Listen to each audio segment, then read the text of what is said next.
ሰላም ተመልካቾቻችን እንደምን አላችሁ? አዳዲስና መላውን ስፖርት እያስደነገጡ ያሉ ሰበር መረጃዎችን ይዘን መጥተናል። ታዲያ በትልቁ የዓለም ዋንጫ መድረክ ማንም ያልጠበቀው ታላቅ ጨዋታ ሂደት ማለትም ታላቅ ተአምር መፈጠሩን ተመለከትን። ለመጀመሪያ ጊዜ በዓለም ዋንጫ የምትሳተፈው አፍሪካዊቷ ሀገር ኬፕ ቨርድ ለአውሮፓ ኃያል ስፔን ፍጹም ያልተጠበቀች ክስተት ሆና ተመልክተናታል። በሌላ በኩል ግብጽ ከቤልጅየም ጋር ባደረገችው ተጠባቂ ፍልሚያ ምን ገጠማት? የታሪካዊው መርገምትስ ለምን ሊሰበር አልቻለም የሚለውን እንመለከታለን።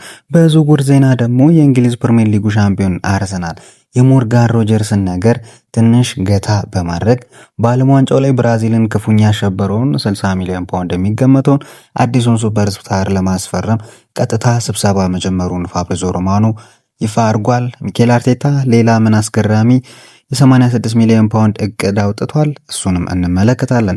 በዩናይትድ ቤትስ ምን አይነት ትልቁ ውዝግብ ተነስቷል? ክለቡ ታሪካችንን ለደጋፊ ልናሳይ ነው በሚል ትልቅ የቪዲዮ ዶክመንተሪ ሊሰራ መሆኑን ቢያውጅም ከጀርባ ግን አሰልጣኝ ሩበን አሞሪም ይህንን ስራ አይሆንም ብሎ ከልክሏቸው እንደነበር ታውቋል።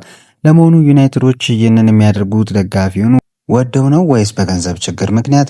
አሞሪም ወደ ክለብ አሰልጣኝነቱ በመመለሱ ብቻ ዩናይትድ ስንት ሚሊዮን ፓውንድ ያተርፋል የሚለው እንመለከታለን። የቶተናሙ አሰልጣኝ ዲዘርቢ ሲቲን እና አርሰናልን በመፎካከር የጣሊያኑን ኮከብ ሳንድሮ ቶናሊ ለመንጠቅ ምን አይነት አስገራሚ ጦርነት ከፈተ የሚለውን እንመለከታለን። ዛሬ እነዚህን ሁሉ ሰፊና አስገራሚ ትንታኔዎችን መረጃዎችን አንድ በአንድ ያነሳን በዝርዝር እንመለከታለን። ሰከንድ ሳታሳልፉ እስከ መጨረሻው አብራችሁን ቆዩ። ለቻናሉ አዲስ ከሆናችሁም ሰብስክራይብ አድርጉ፣ ቪዲዮንም ላይክ በማድረግ ጀምሩ። ታዲያ ወደ መጀመሪያው መረጃችን ከማለፋችን በፊት የውጤት ግምቶቻችሁን እንመልከት እስቲ። በርካቶቻችሁ ተሳትፏችኋል። ታዲያ ተሳትፏችሁ ላይ እንግዲህ ጥሩ መሳተፍ ችላችሁ ነበረ፣ ግን ደግሞ አልተሳካም። ስፔን እንደ አብዛኞቻችሁ ግምት ታሸንፋለች የሚል ግምት ሰጥታችሁ ነበረ። ነገር ግን እዚህ ጋር ልብ እንድትሉ ሁለቱን ጨዋታዎች ነው መገመት ያለባችሁ እንጂ አንዱን ጨዋታ ብቻ ገምታችሁ ብታሸንፉ ያን ምንድነው በእኛ ሽልማቱን አታገኙም። እየጠቀስናቸው ያሉትን ጨዋታዎች እንዳለ መገመት አለባችሁ። አሁን ላይ ሁለት ጨዋታዎችን ነው እያልናችሁ ያለው። ታዲያ ስፔን ከኬፕ ቨርድ ያደረጉትንና ቤልጅየም ከግብጽ ያደረጉትን ጨዋታ ስለስንት ይጠናቀቃል ብለን ጠይቀናችሁ ነበረ። ግን የአብዛኞቻችሁ ውጤት ግምት መክሸፉን እየተመለከትን ነው። ታዲያ አሁንም አታስቡ፣ ችግር የለውም። በቀጣዩ የጨዋታ ሂደትም ላይ መገመት ትችላላችሁ።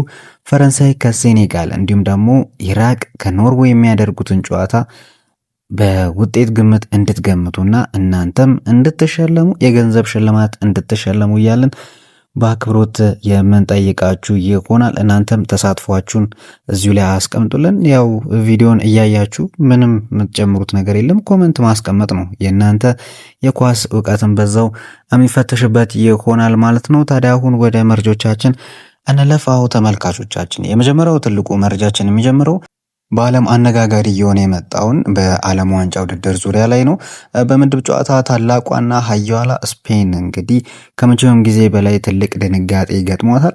ስፔን በታሪኳ ለመጀመሪያ ጊዜ የዓለም ዋንጫ ተሳትፎ እያደረገች ከምትገኘው አፍሪካዊቷ ሀገር ኬፕ ቨርድ ጋር ያደረገችውን የመጀመሪያ ዙር የምድብ ጨዋታ 0-0 በሆነ አቻ ውጤት አጠናቃለች። ጨዋታው በስፔን በኩል ከፍተኛ የግብ ማጥቃት ሙከሮች ቢደረጉበትም በጣም ጠንካራና የማይበገር የኋላ መስመር ይዛ የገባችው ኬፕ ቨርድ ለስፔን አጥቂዎች አልበገሬ ሆናለች። በተለይ ደግሞ የኬፕ ቨርድ ግብ ጠባቂ ሜዳው ላይ ያሳዩ አስደናቂ ብቃትና ድንቅ ሴቮች ሀገሩን ከታሪክ የሽንፈት ታድጓታል። ኬፕ ቨርድ በሙሉ ጨዋታው አንድ ኢላማውን የጠበቀ የግብ ሙከራ ብቻ ያደረገች ሲሆን ስፔን የግብ ክልል የገባችው ደግሞ 6 ጊዜ ብቻ ነው። ሆኖም ግን የፈለገችውን 1 ነጥብ ይዛ በመውጣት ታሪካዊ የመጀመሪያ ነጥቧንም ማስመዝገብ ችላለች። ታዲያ በዚህ ምድብ የቀጣይ ጨዋታዎቻቸውን ስንመለከት ስፔን ከሳውዲ አረቢያ የምታደርገው ጨዋታ ለስፔን የማለፍ ፍላጎቷን የማለፍ ሁኔታዋን የሚወስን ጨዋታ ይሆናል ተብሎ ይጠበቃል።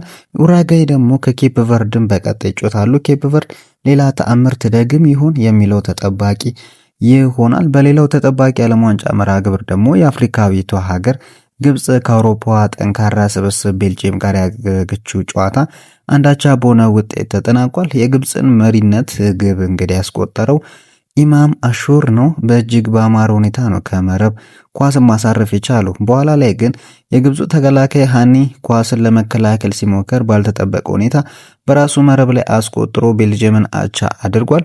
በዚህ ውጤት ምክንያት የግብፅ ብሔራዊ ቡድን አሁንም በዓለም ዋንጫው ታሪኩ ጨዋታ ማሸነፍ ያልቻለበትን በመጥፎ መርገምት መስበር ሳይችል ቀርቷል። በቀጣይ የምድቡ መርሃ ግብር እንግዲህ ግብጽ ከኒውዚላንድ ጋር የምታደርገው ጨዋታ ግብጽን ለማሸነፍ ሰፊ እድል ይሰጣልታል ተብሏል። ቤልጅየም ከኢራን ጋርም ጠንካራ ፉክክር እንደምታደርግ እየተዘገበ ይገኛል። ወደ ዝውውር መረጃዎቻችን እንለፍ። ፕሪሚየር ሊጉን ያሸነፈውና የሻምፒዮንስ ሊግ ፍጻሜ የደረሰው አርሰናል ቤት ትልቅ መረጃ አለ። የክለቡ ባለቤት ጆሹዋ ክሮንኪ ቡድኑን ይበልጥ ለማጠናከር የዝውውር መስኮቱ በተከፈተ በመጀመሪያው ቀን ትልልቅ ስራዎችን መጀመሩን አረጋግጧል። በአሁኑ ሰዓት ጋብሪኤል ማርቲኔሊ እና ትሮሳርድ ክለቡን ሊለቁ የሚችሉበት እድል ሰፊ በመሆኑ አርሰናል አዲስ ተተኪዎችን እያፈላለገ ይገኛል። የአርሰናል ቁጥር 1 ኢላማ የአስቶን ቪላው ሞርጋን ሮጀርስ እንደነበር ይታወቃል። ነገር ግን ቪላዎች ለሮጀርስ ከ80 እስከ 100 ሚሊዮን ፓውንድ የሚጠይቁ በመሆኑ ዝውውሩ በጣም ውድ ሆኗል። አሁን ግን እንደ መረጃዎች ከሆነ አርሰናል ከሮጀርስ የበለጠ በጣም የሚያስደስት ሌላ ዝውውር ላይ ትኩረት አድርጓል። እሱም በዓለም ዋንጫው ላይ ድንቅ ብቃት እያሳየ የሚገኘው የ18 ዓመቱ የሊል አማካይ አዩብ ቡዋዲ ነው። ታዋቂው ጋዜጠኛ ፋብሪዚዮ ሮማኖ በዩቲዩብ ቻናሉ ላይ እንደገለጸው አርሰናልና ሊቨርፑል ከተጫዋቹ ወኪሎች ጋር ከጥር ወር ጀምሮ ቀጥተኛ ስብሰባዎችን ሲያደርጉ ቆይተዋል። የወጣት አማካይ ባለፈው ሳምንት ሞሮኮ ከብራዚል ጋር አንዳቻ በተለያየችበት ጨዋታ ላይ ሜዳውን ሙሉ በሙሉ ተቆጣጥሮት ነበር። በጨዋታው ላይ 87 ጊዜ ያክል ኳስ የነካ ሲሆን ካስተላለፋቸው 66 ኳሶች ውስጥ 60 ያህሉ በትክክል የተሳኩ ነበሩ። ይህም በ91% ስኬታማ ያደርጓል። እንደነ ካዝሜሮና ቦርኖ ጎማሬሽ ያሉ ትላልቅ አማካዮችን በቀላሉ ነው ሲያሸንፋቸው የነበረው። የአርሰናሉ ስፖርት ጸሐፊዎች እንደሚሉት ግን እንግዲህ ቡዋዲ ልክ እንደ ቀድሞዎቹ የአርሰናል ኮከቦች እንደ ፓትሪክ ቪዬራ እንዲሁም ደግሞ አቡ ዲያቢ ረጅም እግሮች ያሉት በመሆኑ ከየትኛውም አቅጣጫ ኳስ የመንጠቅና ሜዳውን በጥንካሬ ማቋረጥ ድንቅ ብቃት አለው። እድሜው ገና 18 ቢሆንም ቁመቱ 6 ጫማ ከ1 ማለትም 6 ፉት 1 በመሆኑ ለአርቴታ የረጅም ጊዜ እቅድ ፍጹም ተስማሚ ነው የተባለ ይገኛል። የዝውውር ዋጋው 60 ሚሊዮን ፓውንድ አካባቢ የሚገመት ሲሆን አርሰናል ይህንን የወደፊት ሱፐርስታር ወደ ለንደን ለማምጣት ድርድሩን እንዳፋጠነው እየተመለከትን ነው። ከአዩብ ቡዋዲ በተጨማሪ አርሰናልና የአርቢ ሌይፕዚጉን የ19 ዓመት ወጣት የክንፍ አጥቂ ዲያሞንዴን በጥብቅ እየተከታተለው መሆኑን ስካይ ስፖርት ዘግቧል። ይህ አይቮሪ ኮስታዊ ወጣት በአሁኑ ሰዓት በዓለም ዋንጫው ላይ ከኮትዲቯር ብሔራዊ ቡድን ጋር ድንቅ ብቃት እያሳየ ነው። በቅርቡ ከኢኳዶር ጋር በነበረው ጨዋታ ላይ የተከላካዩን የፒየር ኢንካፔን እንግዲህ እረፍት ነስቶት እንደነበር ተመልክተናል። 11 የኳስ ፍልሚያዎችን ማሸነፍም ችሏል። ግን ደግሞ እዚህ ጋር አንድ ትልቅ እንቅፋት አለ። ያ ዲያሞንዴ በሁለቱም መስመር መጫወት ቢችልም ይበልጥ የሚመቸው ግን በቀኝ መስመር ማጥቃት ነው። ባለፈው ዓመት ደግሞ ከሌይፕዚግ ጋር በነበረው ቆይታ ካረጋቸው 23 የግብ ተሳትፎዎች ውስጥ 20 የሚሆኑትን ያደረገው በቀኝ መስመር ላይ ተሰልፎ ሲጫወት ነው። አርሰናል ደግሞ በቀኝ መስመር ላይ የቡካዮ ሳካ መኖሩ ይታወቃል። ሌይፕዚጎች ለዚህ ልጅ 86 ሚሊዮን ፓውንድ የሚጠይቁ በመሆኑ አርሰናል ሳካ ባለበት ቦታ ላይ ይህን ያህል ትልቅ ገንዘብ ያወጣል ተብሎ አይገመትም። በምትኩ አርሰናል ማርቲኔሊና ትሮሳርድ ሊለቁ ስለሚችሉ ገንዘቡን በግራ መስመር ላይ ለማውጣት ይፈልጋል። ለግራ መስመር ደግሞ የክለብ ብሩጅን ክርስቶስ ዞሌስ በ35 ሚሊዮን ፓውንድ ወይም አስቶን ቪላ ሞርጋን ሮጀርስን ለማስፈረም በሰፊው እየሰራ ይገኛል ሲል ስካይ ስፖርት ዘግቦታል። አሁን ደግሞ ወደ ዩናይትድ ቤት እንሄድ። ሆነን ለመናገር እነዚህ ሰዎች ቸግሯቸው ነው ወይስ የእውነት የክለቡን ታሪክ ለደጋፊያቸው ለማሳየት ፈልገው ነው? ብዙዎች ይህንን ጥያቄ እያነሱ ነው። የክለቡ ኮሚኒኬሽን ዳይሬክተር ቶቢ ክሬግ በሰጡት መግለጫ በዓለም ዙሪያ ለሚገኙ ደጋፊዎቻቸው የዚህን ታላቅ ክለብ የከበረ ታሪክ፣ የኦልትራፎርድን ድባብና የካሪንግተን ማሰልጠኛ ዕለታዊ ስራዎችን የሚያሳይ ትልቅ ዘጋቢ ፊልም ወይም ዶክመንተሪ ለአጠቃላይ ተመልካቾች በይፋ እንደሚያጋሩ አስታውቋል። በዚህም እንግዲህ ከአማዞን ጋር ማለት ነው። ነገሩ ግን ሌላ ነው። አትሌቲክ ይዞ በወጣው መረጃ መሰረት ክለቡ ከአንድ ዓመት በፊት ይህንን ዶክመንተሪ ለመስራት ትልቅ እቅድ ይዞ የነበረ ቢሆንም አሰልጣኝ ሩበን አሞሪም ግን በጭራሽ አይሆንም ብለው በጽኑ ከልክለዋቸው ነበረ። አሞሪም በወቅቱ የቪዲዮ ካሜራዎች በቡድኑ ስራ እና ሚስጥር ላይ ከፍተኛ ረብሻ ይፈጥራል በሚል ነበር የከለከላቸው። አሁን ግን አሞሪም ወደ ኤሲ ሚላን አሰልጣኝነታቸውን መመለሳቸውን ተከትሎ ክለቡ በትንሹ 10 ሚሊዮን ፓውንድ ከመክሰር እንግዲህ ይተርፋል። ብዙዎች ግን ዩናይትድ ይህንን ዶክመንተሪ የሚያዘጋጀው የገንዘብ ገቢውን ለማሳደግ ካለው ከፍተኛ ፍላጎት የተነሳ ነው እያሉም ይተቹታልና ማንቸስተር ዩናይትድ በዚህ መልኩ እየተነሳ ይገኛል። ሌላኛው የዩናይትድ ዜና እንግዲህ የስፔኑ ኦሳሱና የክንፍ አጥቂ የ2 ዓመቱ ቪክቶር ሙኞዝ ዩናይትድን ጥያቄ ውድቅ በማድረግ ወደ ኒውካስትል ዩናይትድ ለመዘዋወር መምረጡን የስፔኑ ኤስ ጋዜጣ በእትሙ ላይ አሳይቷል። ሙኞዝ ባለፈው የውድድር ዓመት ከኦሳሱና ጋር የ12 የግብ ተሳትፎችን ማድረጉ አሁን እየተደረገ ባለው የዓለም ዋንጫ ላይ በስፔን ብሔራዊ ቡድን ውስጥ ሳይታሰብ የመመረጥ እድልም ማግኘቱን ተመልክተናል። ዩናይትድ በዚህ ወር መጀመሪያ ላይ ለተጫዋቹ ጥያቄ አቅርቦ የነበረ ቢሆንም ሙኞዝ ግን በቋሚነት የመጫወቻ ጊዜ ስለሚፈልግ ወደ ኒውካስትል መሄድን መርጧል ሲል ነው ኤስ የዘገበው። ኒውካስትሎች የተጫዋቹን የ35 ሚሊዮን ፓውንድ ውል ማፍረሻ ዋጋ በረጅም ጊዜ ክፍያ ለመክፈል ከኦሳሱና ጋር ድርድር ጀምረዋል። ነገር ግን እዚህ ጋር ሌላ አስገራሚ ነገር አለ። ማድሪድም በዚህ ዝውውር ውስጥ እጁ ያለበት።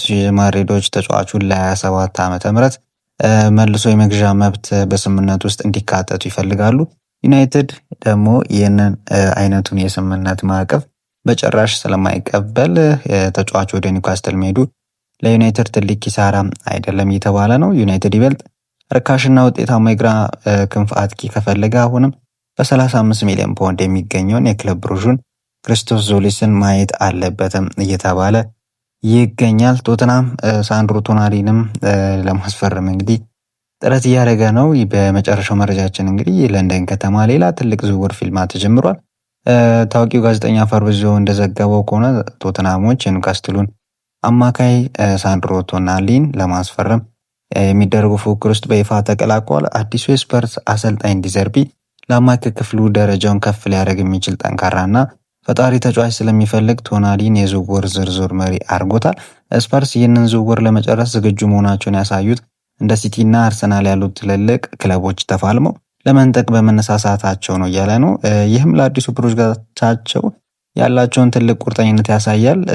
የቶናሊ ዝውውር በዚህ በክረምት መስኮት ትልቅ መነጋገሪያ እንደሚሆንም ጥርጥር የለውም። የዛሬው ሰፊና ዝርዝር የስፖርት መረጃዎቻችን እነዚህን ይመስሉ ነበር። በእውነት ዛሬ እጅግ አስገራሚ የዓለም ዋንጫና የዝውውር መረጃዎችን የሰማ ነው።